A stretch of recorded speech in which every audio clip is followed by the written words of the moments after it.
Klis, Halo, apa kabar? Izin sebelumnya kita Hmm. tanya-tanya sedikit terkait dengan kondisi kamu. Itu dari lahir atau memang karena terjadi sesuatu?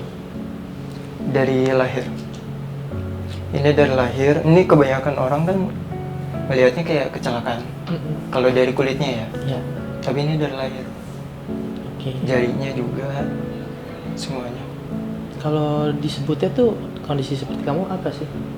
Tunadaksa. Tunadaksa ya? Iya. Oke. Nah, ketika kamu sudah mengerti gitu dengan kondisi kamu, apa yang disampaikan sama orang tua sih sama kamu? Boleh Orang tua ceritain nggak? orang tua kalau dari segi kalimat nggak pernah mengungkapkan. Ya. Tapi dari segi perlakuan, Contohnya apa? contohnya mereka menerima, nggak pernah nunjukin kalau misalkan mereka itu nggaknya jari aja sama kalian. Cuman kalau misalkan dijawab terus kan capek. Iya. Boleh di sharing juga nggak ya? Kalau ini maksudnya sharing atau enggaknya itu balik lagi ke kamu bisa menerima dan berkenan untuk menceritakannya atau enggak ya?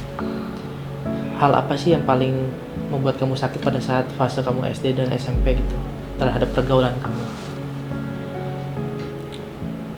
Ya pertama perkataan yang tadi saya bilang, tangan buntung gitu. Nah terus mereka juga peragain begini-gini gitu. Oke. Terus bahkan saya masih ingat ada satu perkataan dari kepala sekolah yang mungkin pada dasarnya saya salah, Iya. nggak ngerjain sesuatu yang dia kasih gitu. Iya. Tapi perkataan dia yang buat semua siswa malah jadi ngebully saya. Oh, titik awalnya. Iya. Dengarkan. Jadi kan dulu itu karena emang sering banget dibully, jadi akunya malu punya tangan kayak gini, akhirnya setiap keluar rumah ya selalu pakai tangan panjang. Terus udah pakai tangan panjang dikantongin terus sampai dulu bapak pernah ngomong, almarhum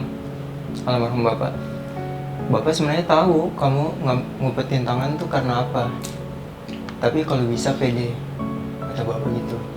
Tapi tetap nggak bisa, dari SD SMP tuh tetap nggak bisa, karena mungkin perlakuan orang-orang mungkin ya, Iya.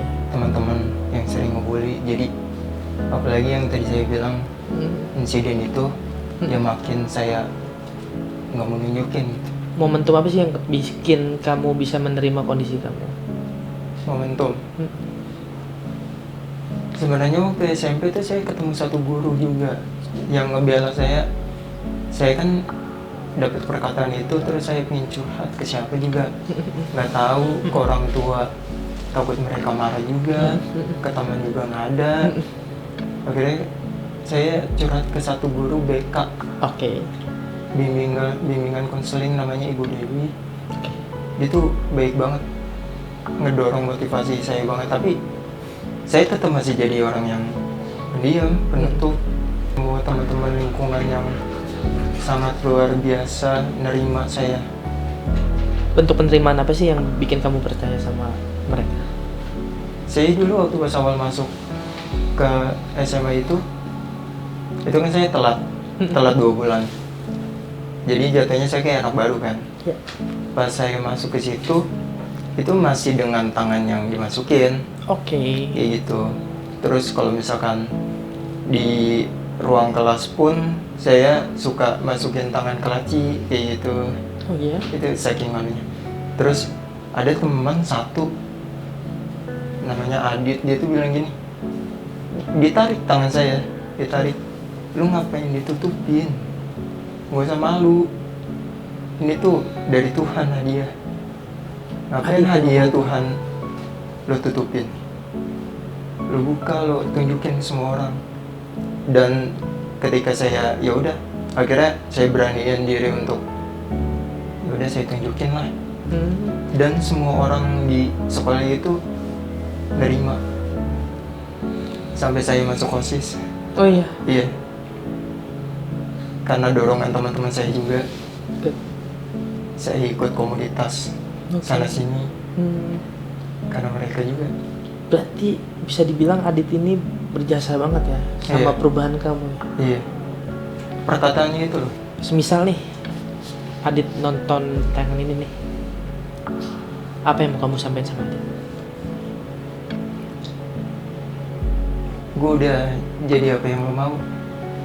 Gue udah nggak nutupin tangan. Gue udah pede.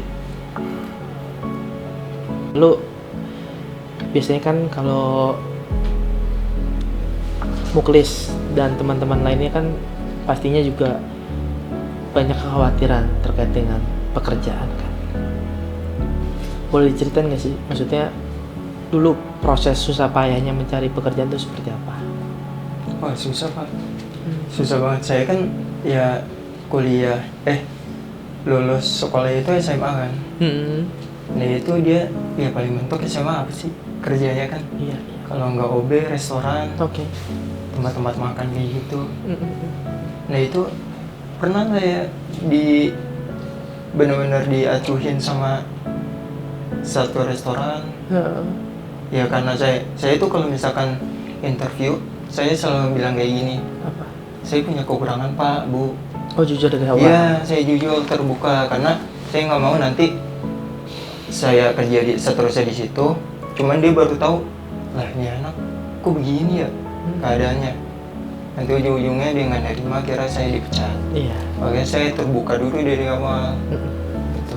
Dan ya ketika saya terbuka ada beberapa restoran yang acuh, nggak mau nerima saya.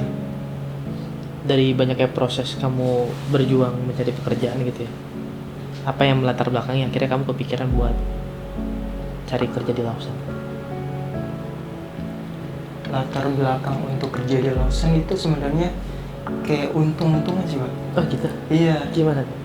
karena waktu pas saya kerja di restoran itu, saya pengen naik level kan ibaratnya, pengen cari yang lebih dari ini gitu ibaratnya. Di perusahaan yang besar. Pertama yang saya pengen lamar ya di Alfa Mini, cuman Ya. pas saya searching di Google keluarnya Lawson, Oke. langsung bener-bener tulisan Lawson. Oke. Akhirnya dari situ ya udah saya lamar. Gak lama dari itu 5 hari atau 4 hari langsung dipanggil. Oke. Iya, dipanggil buat interview. Panggilan dari Lawson untuk pertama kali.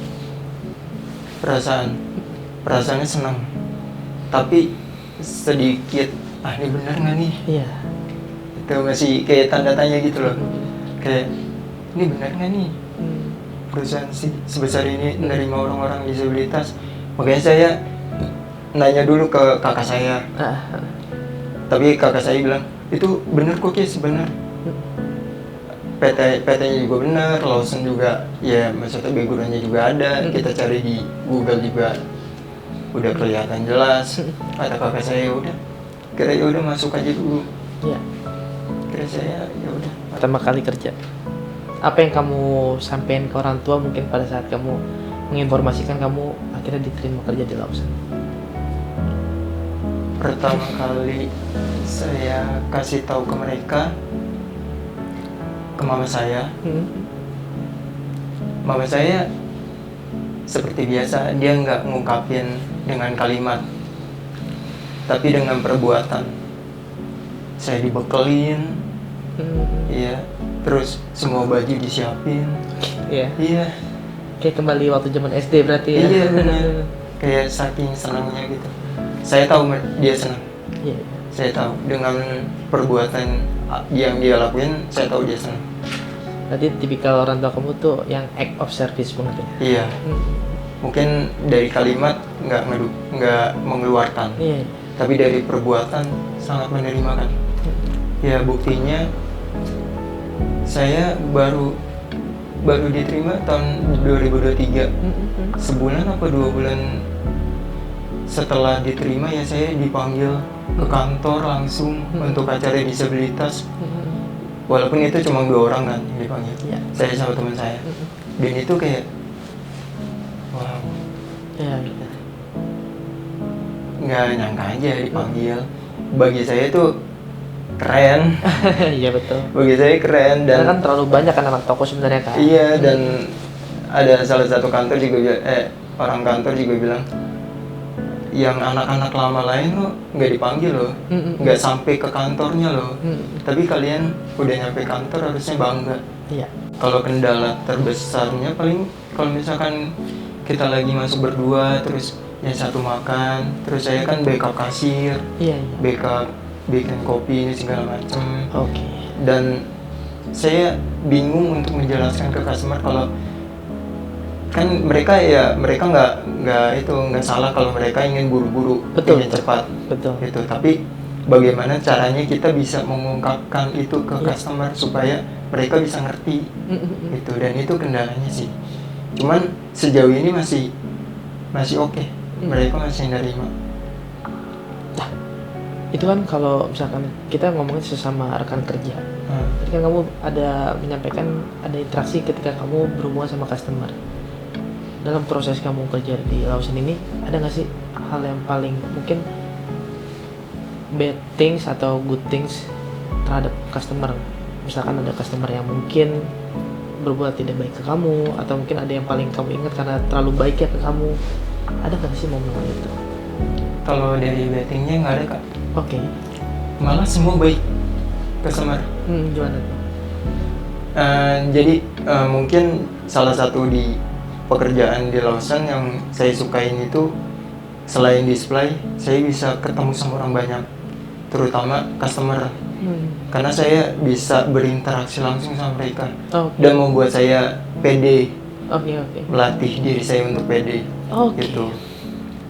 Dan itu salah satu bentuk bentuk apresiasi ke saya sendiri sih, ketika saya berinteraksi sama customer, terus customer kayak, oh kamu keren ya, gitu.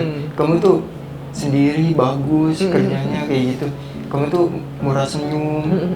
Dan yang saya ceritain itu kak, yang saya ada satu video viral, itu yang saya pakai baju Lawson. Nah itu kan semua komentar itu rata-rata membicarakan tentang Lawson. Dan ada beberapa komentar yang bilang, saya pernah ketemu kakak loh, kakak tuh baik gitu, kakak tuh ramah, kayak gitu. Itu jadi apresiasi ke saya kan. Betul. Jadi saya, wah enak banget berinteraksi sama orang. Ternyata yang dulu saya nggak pernah lakuin, sekarang saya lakuin. Berarti kerjaan kamu saat ini tuh bermakna juga ya buat proses kamu men-challenge diri kamu. Iya betul.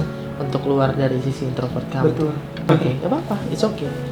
Possibility-nya terbuka kok untuk siapapun.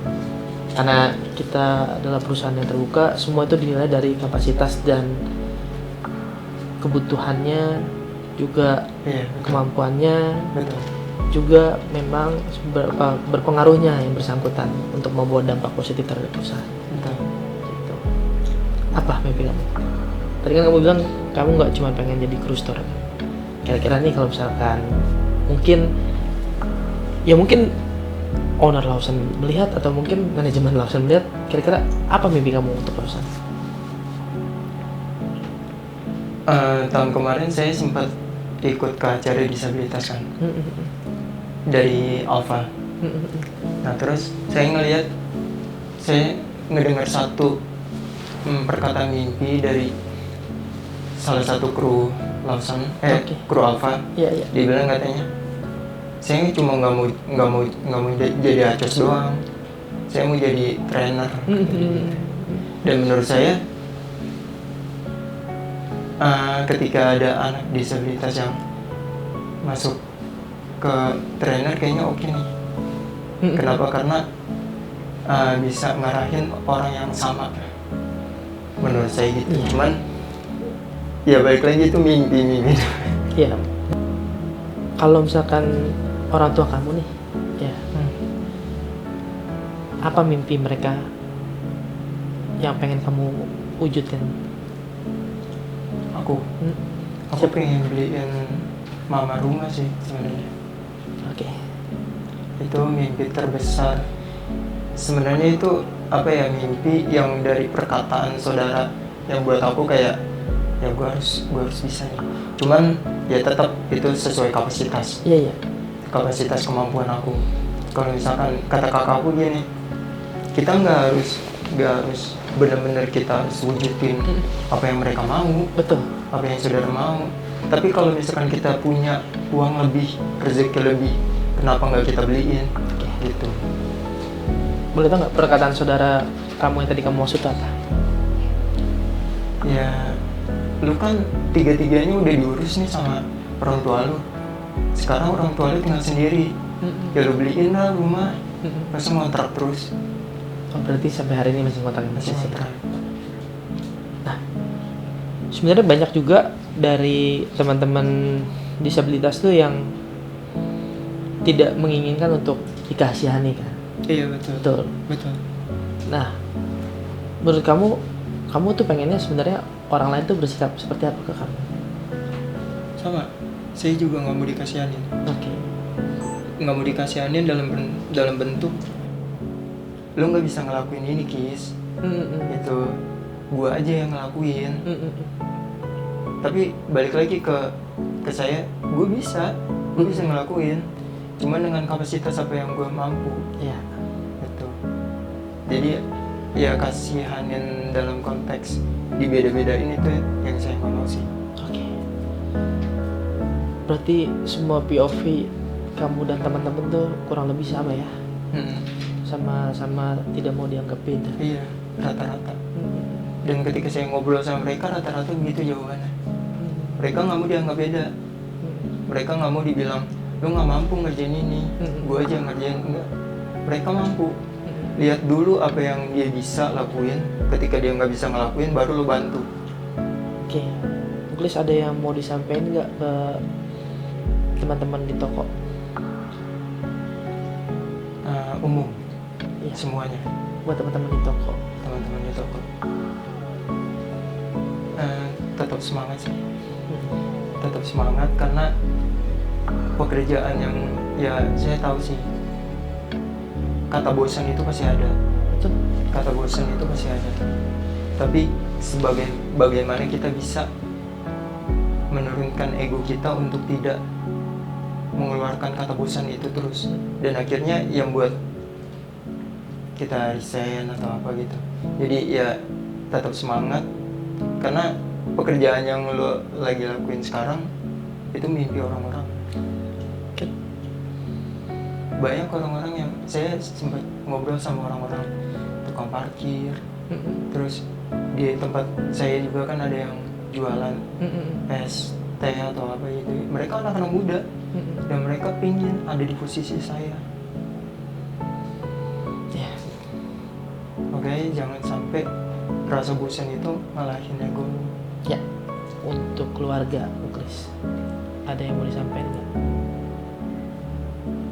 Keluarga, untuk mama, makasih banyak udah ngorbanin semua waktu. Ya walaupun saya tahu di keluarga background mama itu kurang, tapi kita sebagai anak insya Allah bakal ngangkat derajat beliau sih. Walaupun saya tahu mama gak pernah ngeluh dengan keadaannya, tapi saya ingin bilang ke mama kalau anak-anak mama tuh hebat, termasuk 2 perempuan gitu. Kalau untuk kantor kamu sekarang, terutama untuk manajemen yang sudah berkontribusi untuk ikut andil dalam melihat potensi dari kamu dan teman-teman, apa yang mau kamu sampaikan? Terima kasih udah melihat potensi teman-teman dan saya, dan terima kasih juga udah ngasih kepercayaan ke kita. Saya ingin kedepannya sih Lawson makin banyak store-nya sih, dan makin banyak juga orang-orang disabilitas kayak saya. Ya walaupun saya tahu susah. Ya, untuk teman-teman kamu yang punya hal yang spesial kayak yang kamu punya gitu ya. Kira-kira apa yang mau kamu sampaikan agar mereka bisa berdamai sama keadaannya, bisa memperjuangkan hidupnya, sampai mungkin bisa di titik ikhlas seperti kamu saat ini.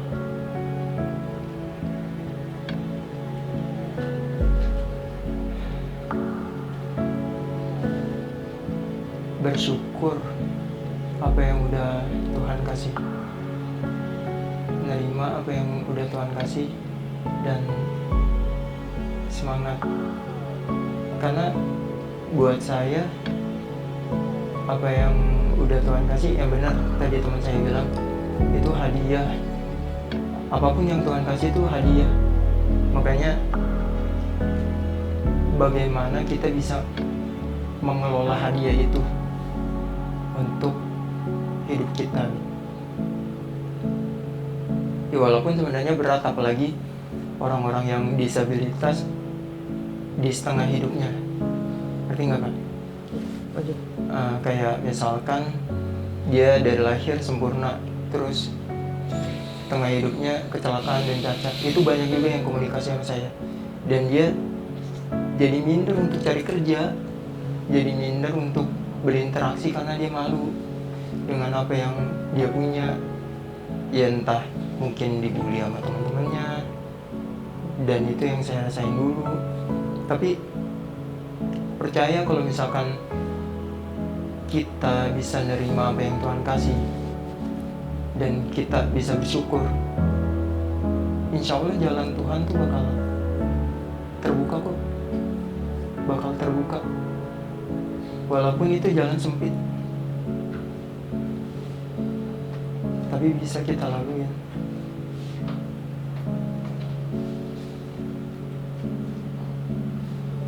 Ada lagi mungkin, Bungkus? Udah sih, jadi tetap semangat.